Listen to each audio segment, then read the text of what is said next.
Welcome to ఆర్పై TV news. Tiruchanur Shiva Natya Kala నిలయం విద్యార్థులు పరమేశ్వరుని సన్నిధిలో భరతనాట్య నృత్య నివేదన చేసి ఆకట్టుకున్నారు. నృత్య గురువు సంధ్య ఆధ్వర్యంలో శాస్త్రీయంగా అభ్యసించిన అడుగులు అభినయంతో భక్తి భావాన్ని ప్రతిబింబించారు. కార్యక్రమంలో తిరునామలి రూపేష్ బాబు పాల్గొని అభినందించారు. భవిష్యరెడ్డి, భాను కార్తికేయ, చాతుర్య, నిక్షిత, వందిత, యక్షిత, రేణుశ్రీ, చైత్రిక, హిమవర్షిణి, ధన్విక, పృథ్వికతో పాటు విజయ్ కుమార్, నాగరాజు రెడ్డి, భూపాల్, ఆచారి, రాజ్ కుమార్ పాల్గొన్నారు.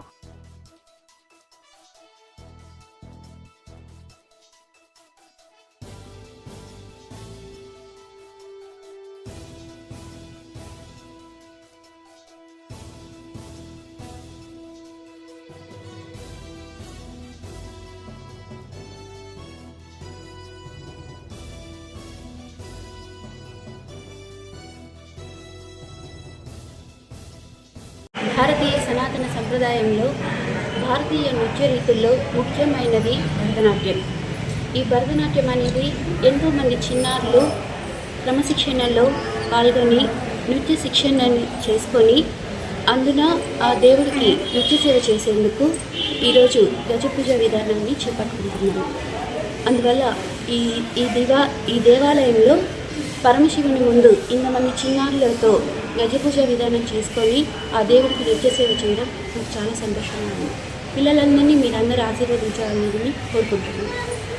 మహోత్సవ శుభాకాంక్షలు.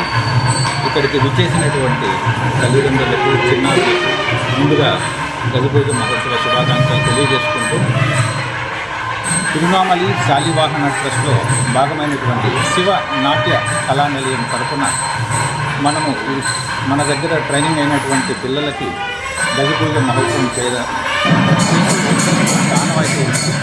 గజపూజ మహోత్సవం యొక్క ముఖ్య ఉద్దేశం ఏమంటే పిల్లలకి చక్కటి సంగీతం ఆరంభం కార్యక్రమాన్ని స్టార్ట్ చేసి తర్వాత వాళ్ళు ఎక్కడైనా చేతులు పర్ఫార్మెన్స్ చేయడానికి ఇది ఒక వారధిలాగా ఉంటుంది.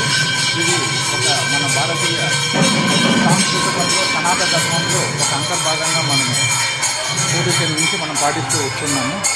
సో మనం కూడా ఈసారి ఇక్కడ వచ్చినటువంటి పిల్లలందరికీ కూడా గజపూజ చేస్తూ ఈ కార్యక్రమాన్ని స్టార్ట్ చేస్తున్నాము.